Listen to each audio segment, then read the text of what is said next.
Welcome to the Random Ramblings podcast. I'm Ronan, your host on this journey through life's everyday moments.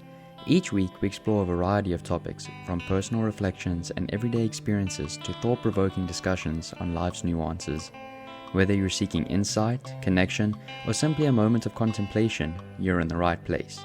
Let's dive into today's episode. Hey, what's up everybody? It's Ronan and welcome back to the podcast. I hope you're all having a great week and enjoying the warm summer weather. Definitely a good change from the winter there. But today I want to talk about something I think we all wrestle with, especially in the modern day, and that is, I think, our motivation, focus, and I've been doing a lot of research about this because I feel like my motivation and focus has gone down a lot recently. And I mean, compared to how it was maybe perhaps when I was younger or in university. And I've been doing a lot of research about this, and one YouTube video came across for me, and he's a YouTuber by the name of Ali Abdaal, and he did a great video where he did a lot of research on what was kind of causing this in the new generation and within people now, and he found out that dopamine plays a huge role in decreasing motivation and focus. And now I'm not coming to you as like a neuroscientist. I'm just someone who's had to work hard at building routines that help me stay motivated, watching videos like Ali Abdaal and seeing what I could do better in my, daily routine and easy things. You don't want to do too hard things because we all want to enjoy and live life a little bit. But, especially in this world of constant noise and digital distractions, I feel like we can all use a little bit of this in our lives.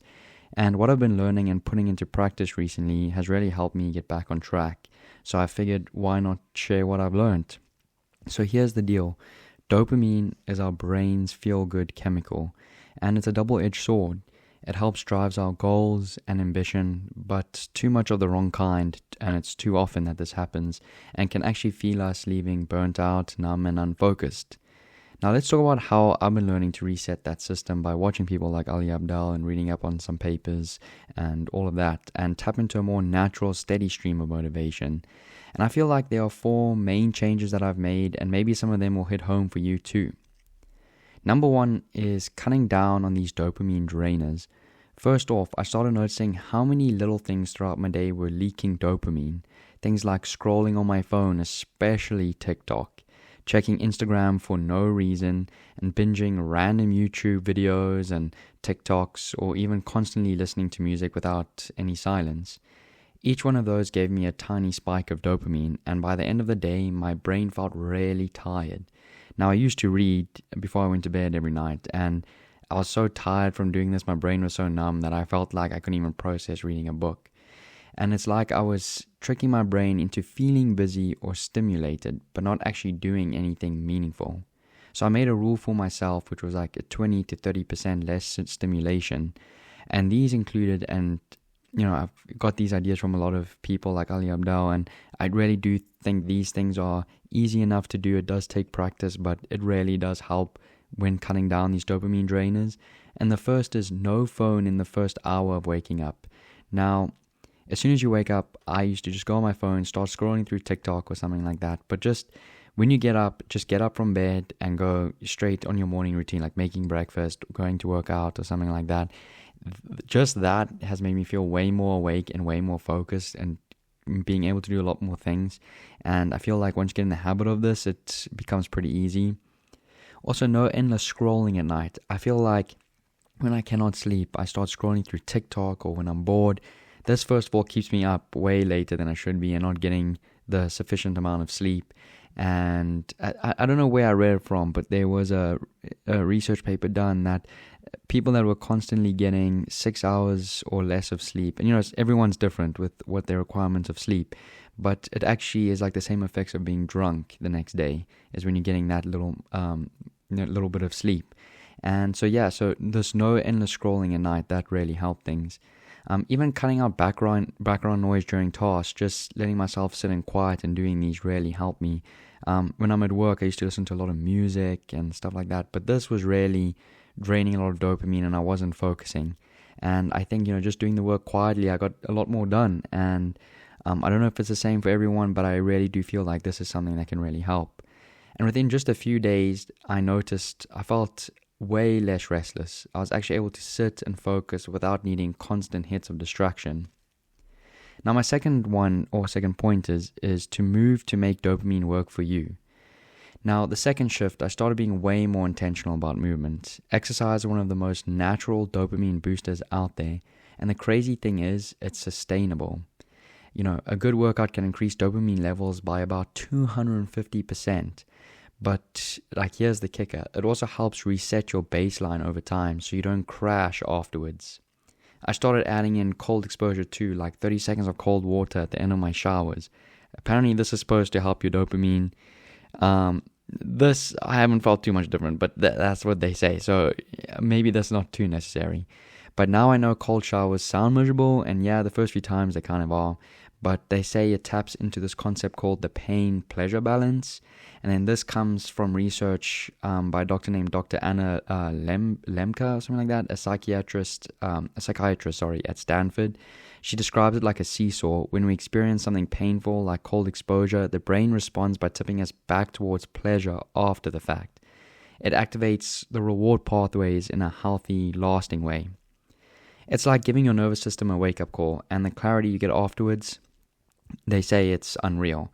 I still have to do this more often to maybe see if this works, but yeah, apparently there's research done on this. And the more you do it, they say the less painful it becomes and the more rewarding it feels. Now, the third point is find your mountain or your pursuit. And I found that this shift was actually the hardest, but also the most rewarding. I had to really get clear on what I'm climbing towards, what I call my mountain, so-called. For a while, I was bouncing between goals, chasing things that looked good on paper but didn't really pull me forward. I was shifting my mindset on a whole lot of different things, from work to applying for certain things like grad school, etc. But here's the truth. Without a clear purpose or pursuit or written down goals, it's super easy to fall into addictive patterns.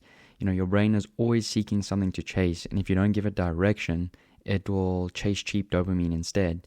So I sat down with myself, no phone, no music, and just asked, what am I building? What am I willing to sacrifice for? And what's worth the discomfort? For me, that answer changed how I approached my day. Once I got it clear on my personal pursuit, what really mattered, so what, I did this on a day-to-day basis, what I really needed to get done, suddenly didn't feel discipline, didn't feel like a punishment anymore. It actually made me feel more aligned. And I wasn't just working, I was building something real, and I felt more accomplished at the end of the day. I didn't just feel like I wasted my day and didn't really accomplish anything. And if you do this on a day-to-day basis, nothing also seems too overwhelming. And when things get overwhelming, you tend to, well, for me, I tend to get distracted and start looking for these dopamine kickers, like scrolling through TikTok, playing PlayStation, etc. Now, the fourth thing is nature time. And it's time to unplug and time to reconnect. And I took a class in my final semester of undergrad, and this was a class that fulfilled like a general requirement. It was called backpacking. Now, when I first joined this class, I was like, oh my gosh, I cannot do this backpacking thing and, going into nature and stuff like that. But this was one of the best classes I've ever done. We had to go camping in the Manistee National Forest of Michigan. And, I guess not really national forest, but we were in the forest there in the Manistee area. And this really changed my perspective when looking at nature and how nature really benefits us. And, again, I really resisted this at first, but it changed so much for me, spending time outside alone with no distractions. And I started doing this after going on these camping and backpacking trips. I started just doing this, about an hour a day, trying to be out in nature as much as possible. This just means just going on a walk outside or being outside some way or another. And I would go without my phone, without music in my ears, without listening to anything. And, at first it's pretty boring. I'm not going to lie. My brain was definitely screaming for stimulation. But after a few days, something shifted and I started to have deeper thoughts with myself. I started to become more creative. I started thinking about the bigger picture of things, and not just about what I had to do today, but where I wanted to be a year from now, or what I had to do from a year from now. And nature really gives your mind space to breathe. And once I made it a daily habit, it became one of my favorite times of day. Just me and the trees and some quiet. And that's where I get some of my best ideas, and I try and do that every day.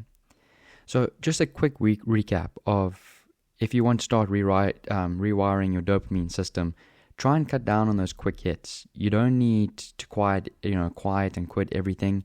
Just reduce the overstimulation. Just reduce the time on TikTok, on the PlayStation. No, not give it up entirely. You want to try and also move your body.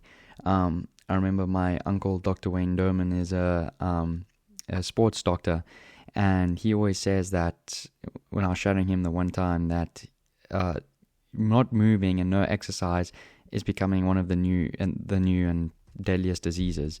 And so you want to try and move your body, and even 20 minutes helps. You try add some cold water if you're feeling bold. But clarify your pursuit as well. Know your mountain and make it real. And the final thing is try and unplug in nature and let your brain breathe again. We were meant to connect with nature, so I think this is an important aspect. This isn't about being perfect or going full monk mode. It's about making small changes that let your natural drive and focus come back online. And I feel like these simple things have really helped me shift my focus to being able to get that extreme and deep focus in my daily tasks and just getting things done in a more timely and efficient manner. And so I think, please tell me what you all think about this episode, and thank you for hanging out with me. If this episode hit home or maybe helped you reflect a bit, I'd love it if you shared it with someone who might need to hear it too. And as always, I'll see you in the next one.